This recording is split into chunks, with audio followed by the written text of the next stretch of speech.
Greetings, citizens of the world.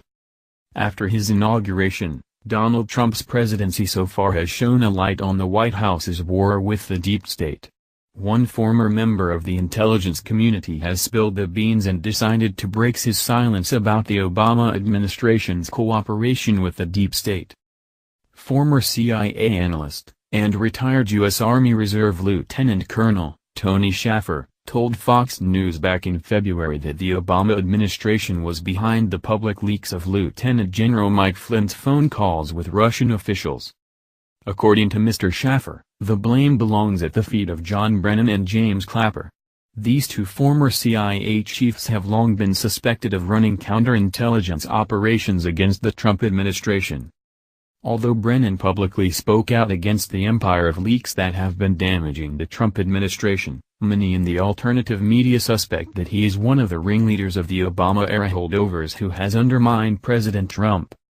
In particular, one conservative news outlet accused Brennan of collaborating with British and Estonian intelligence agents in order to smear Donald Trump as a quasi-Russian agent.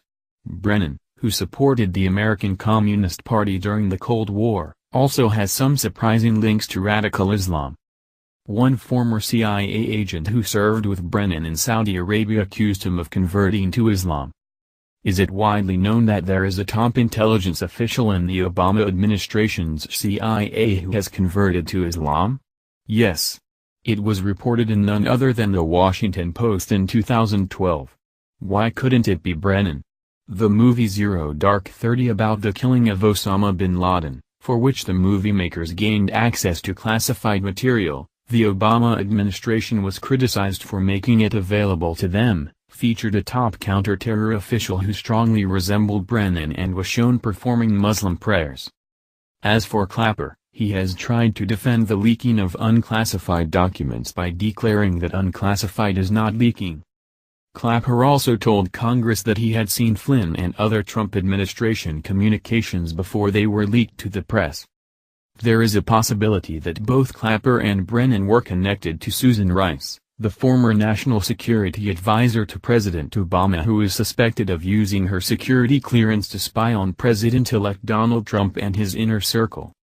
Not surprisingly, National Security Advisor H.R. McMaster, who himself has been accused of being a globalist mole within the Trump White House, was the man responsible for letting Rice keep her security clearance, thereby clearing her of most espionage charges.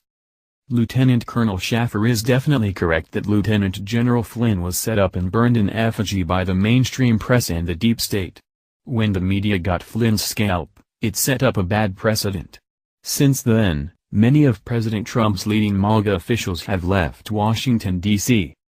The leaking war against